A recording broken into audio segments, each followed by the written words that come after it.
Selamat berjumpa kembali dalam layanan audio Sahabat Perjalanan. Hari ini adalah hari Minggu 5 Oktober 2025. Tema renungan saat teduh kita dengan judul Allah Sumber Kehidupan.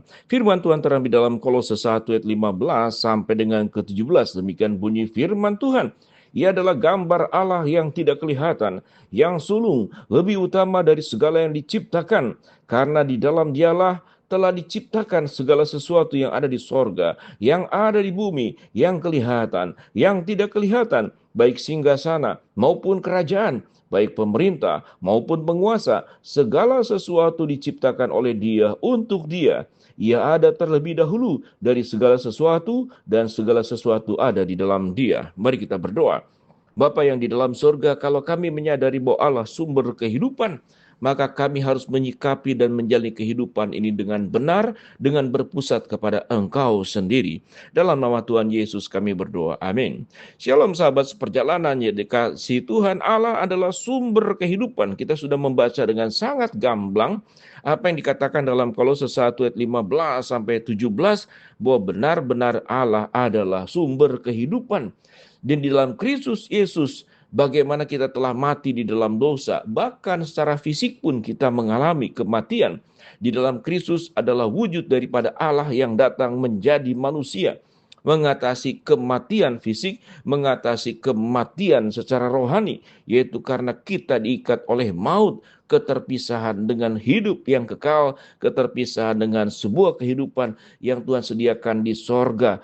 Tuhan gantikan, Tuhan tutupkan segala kehidupan yang membawa kepada kebinasaan dan kematian yang kekal. Dan pintu yang Tuhan buka adalah pintu kekekalan, pintu kehidupan yang kita akan nikmati baik dalam kehidupan dalam dunia ini walaupun sewaktu kita meninggal di surga sana, rumah Bapa yang abadi. Sahabat seperjalanan, Allah adalah sumber kehidupan di dalam Allah Tritunggal. Kalau kita membaca dalam kitab Kejadian, marilah kita menciptakan manusia menurut gambar dan rupa kita. Tidak hanya manusia, kata kita di sana adalah dalam bentuk tunggal, yaitu Allah Bapa, Anak, dan Roh Kudus. Kita tidak membahas terlalu dalam tentang Allah Tritunggal dalam konsep perjanjian lama. Dan juga itu terungkap di dalam kitab Kejadian. Tetapi yang kita ingin tekankan di sini, Allah sumber kehidupan. Dari penciptaan awal, hari pertama, kedua, ketiga. Dan juga Allah sumber kehidupan sampai seluruh muka bumi dan alam semesta ini yang masih ada. Tuhanlah yang mengatur baik kehidupan alam semesta ini. Apa yang ada di galaksi, apa yang ada di angkasa, bulan, bintang, matahari, apa yang ada di muka bumi ini, seluruh kehidupan, baik kehidupan yang ada di laut, kehidupan yang ada di darat, kehidupan yang ada kemudian di berbagai tempat, semua Tuhan yang menciptakan dan sumber segala sesuatu. Dan tentunya yang paling utama, Allah adalah sumber kehidupan kita. Mari kita belajar, apa itu Allah sumber kehidupan? Yang pertama, Tuhan sudah mengangkat kita dari kematian rohani. Sehingga dengan demikian, kepada Nikodemus, kita melihat percakapan daripada Tuhan Yesus, engkau harus dilahirkan kembali. Karena mengapa? Karena engkau sekalipun hidup, engkau sedang mati dalam kebinasaan maut dosa yang sudah mengikat engkau. Apa yang dilahirkan dari daging adalah daging, tetapi apa yang dilahirkan dari roh adalah roh. Maka di dalam percakapan-percakapan seperti itulah kita sudah diberikan kehidupan yang kedua kali. Setelah kehidupan pertama, kita diberikan oleh Tuhan sebuah relasi yang dekat erat dengan Allah. Kita jatuh dalam dosa, masuk ke dalam kehidupan, dalam kematian di dalam dosa. Tuhan hidupkan kembali. Dia mengangkat kita menjadi anak-anak Allah, diberikan warisan kerajaan Allah. Itulah sebuah kehidupan. Tetapi juga setelah kita dimenangkan oleh Tuhan, diangkat menjadi anak-anak Allah, diadopsi, kita diterima secara sempurna oleh Tuhan lewat pengampunan dosa di dalam Kristus Yesus, maka hidup kita juga harus menunjukkan sebuah kehidupan yang Tuhan nyatakan lewat kehidupan kita yang benar di hadapan Tuhan. Sehingga dikatakan firman Tuhan, kekuasaan Tuhan itu mengatasi langit dan bumi. Apa yang kelihatan dan tidak kelihatan, baik singgasana, baik kerajaan maupun pemerintah, penguasa, segala sesuatu diciptakan oleh Dia dan untuk Dia. Ia ada terlebih dahulu dari segala sesuatu dan segala sesuatu ada di dalam Dia. Tidak ada kehidupan yang kemudian di luar kebesaran dan kekuasaan Allah yang Tuhan menciptakan. Tuhan tidak hanya menciptakan, Tuhan mengatur sedemikian rupa. Bayangkan kalau alam semesta ini tidak diatur oleh Allah, bukankah bintang akan bertabrakan dengan bintang? Jangan-jangan bumi tempat kita tinggal akan bertabrakan dengan bulan atau dengan matahari, maka berakhirlah seluruh kehidupan yang terjadi. Allah sumber kehidupan, tetapi juga Allah yang memelihara dan merawat kehidupan. Yang berikut juga Allah juga yang memberkati kehidupan, memberikan kecukupan kepada segala yang kita butuhkan. Dengan demikian sahabat seperjalanan, kalau Tuhan sudah melakukan perkara-perkara dahsyat yang dijelaskan oleh firman saat sekarang ini, kalau engkau punya problem kehidupan, ada masalah kehidupan, kalau Tuhan sudah menciptakan dan melakukan perkara yang jauh lebih besar daripada masalah hidupmu, maka masalah hidup kita itu sangat kecil di hadapan Tuhan. Buat kita besar, tapi buat Tuhan terlalu mudah untuk kemudian masalah kita Tuhan selesaikan.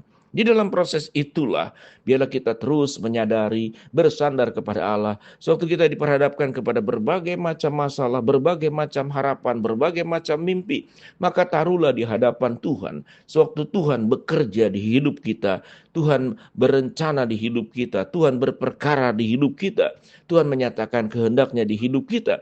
Kalau itu semua sudah dalam perkenanan Tuhan, dalam kendali Tuhan, dalam pengaturan Tuhan, dalam keputusan Tuhan, tidak ada hidup kita yang di luar kendali Tuhan. Maka Tuhan akan merancangkan rancangan semua yang baik. Allah sumber kehidupan, Allah juga adalah yang memberikan kehidupan ini segala sebuah perawatan dan pemeliharaan, dan juga Allah yang akan memberkati kehidupan kita. Dengan demikian sahabat seperjalanan, dalam kehidupan kita masing-masing, biarlah kita terus belajar Allah sumber kehidupan. Allah bisa mengubah segala sesuatu yang tidak sanggup kita lakukan, maka Tuhan akan berperkara. Allah akan mengubah segala kegelapan di mata kita untuk masa depan kita. Tuhan, semuanya gelap, aku sudah tidak sanggup. Tuhan akan buat masa depanmu terang. Tuhan akan membuat langkahmu tegap. Engkau tidak akan terjatuh. Engkau tidak akan terpelecok. Apalagi engkau rebah oleh seluruh masalah kehidupan yang kau hadapi. Mengapa demikian? Karena Allah sumber kehidupan, karena Allah sumber pertolongan, karena Allah sumber kekuatan, karena Allah sumber jawaban di atas pertanyaan-pertanyaan hidup yang sering kali kita lontarkan kepada Allah. Mengapa begini dan mengapa begitu? Maka Tuhan akan berperkara di atas hidup kita. Kalau kita sudah menyadari Allah sumber kehidupan, kita tidak perlu takut berlebihan, kita tidak perlu khawatir berlebihan, kita tidak perlu kemudian menyandarkan seluruh kehidupan kita kepada perkara-perkara dunia, sampai kita melupakan menyandarkan diri kepada Allah. Mari sahabat seperjalanan, Allah sumber kehidupan. Di dalam Kristus yang sudah datang ke dalam dunia, ia adalah gambar Allah yang tidak kelihatan, yang sulung, lebih utama dari segala diciptakan. Karena di dalam Dia telah diciptakan segala sesuatu yang ada di sorga dan yang ada di bumi, yang kelihatan dan tidak kelihatan, baik singgasana maupun kerajaan, baik pemerintah maupun penguasa, segala diciptakan oleh Dia dan untuk Dia. Ia ada terlebih dahulu dari segala sesuatu, dan segala sesuatu ada di dalam Dia. Dengan demikian sahabat seperjalanan, bila kita menjadi orang yang percaya sepenuhnya, memiliki kekuatan menjalani kehidupan ini, karena Allah sumber kehidupan, Allah sumber jawaban, Allah sumber pertolongan, Allah sumber kekuatan. Kita berdoa. Bapa dalam surga, terima kasih buat kebenaran firman Allah yang kami pelajari. Hamba-Mu berdoa buat sahabat seperjalanan yang sakit, Tuhan yang sembuhkan. Sahabat seperjalanan yang sedang menghadapi masalah, Tuhan bukakan jalan. Dan yang sedang berdoa mengharapkan sesuatu, Tuhan kabulkan dengan cara dan waktu Tuhan yang terbaik. Dalam nama Tuhan Yesus kami berdoa. Amin.